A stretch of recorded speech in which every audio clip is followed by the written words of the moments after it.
the hell is a pseudomorph?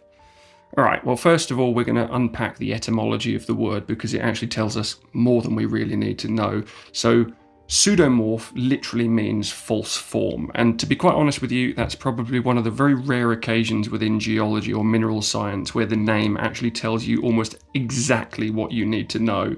So a pseudomorph is a mineral specimen that has preserved the external shape of one mineral while actually being composed of another one. So basically it's something that looks like one thing, but chemically it's actually something entirely different, which I admit sounds very contradictory, but that's because geologically speaking it kind of is. So normally when we look at a mineral, we identify it by all sorts of different things: its chemical composition, crystal structure, and its physical properties. So if you see a perfect cube with the appearance of pyrite, you would naturally assume that it's pyrite because that's just how brains work. However, pseudomorphs completely ruin this set of assumptions because sometimes minerals can actually disappear, and in the process they can leave behind what you can, for lack of a better word, call a ghost. And this is more or less essentially what a pseudomorph is. It is the physical record of a mineral that's not there anymore.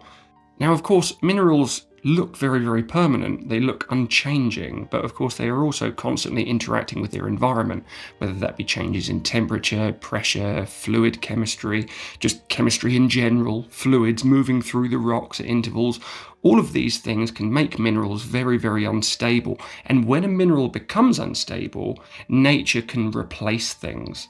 But what's actually quite interesting about pseudomorphs is the fact that sometimes the replacement process doesn't actually destroy the original shape or morphology. So the chemistry changes, the mineral changes, but the crystal form itself actually lives on.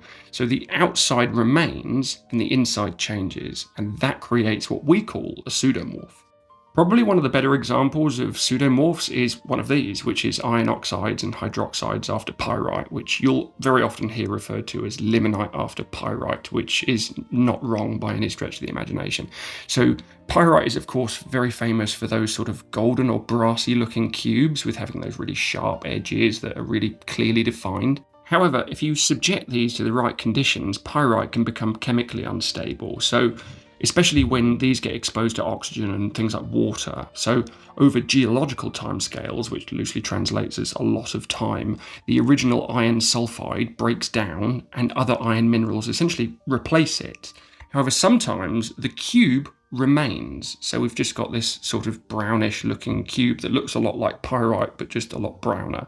So you can see what the specimen did look like with just some differences. It's no longer pyrite in any meaningful sense. It is kind of like a mineral impersonator. It's a geological fake. It is a pseudomorph. Now, to be very clear, pseudomorphism isn't really just one thing. It's kind of an umbrella term that we use for various different processes. And this is where it becomes a little bit more complicated, so try and stick with me. But I will break down the different kinds of pseudomorphism in different episodes at a later stage. So there are multiple ways that pseudomorphs can form. So sometimes one mineral replaces another while preserving the original shape. Sometimes a mineral forms around another mineral, creating a mold of the original crystal or mineral. Sometimes a mineral changes internally while maintaining the exact same external structure. And these processes have different names. We have things like replacement pseudomorphism, incrustation pseudomorphism, alteration pseudomorphism, paramorphism, and each one has its own kind of interesting mechanisms, which I will touch on in later episodes because they do deserve their own episodes. But the reason pseudomorphs are so interesting is because they are essentially geological time capsules in a lot of ways. They preserve evidence of something that no longer really exists in any meaningful sense, and that is pseudomorphism, more or less. I'm very happy to announce that the Saltshat Minerals app is now available for download.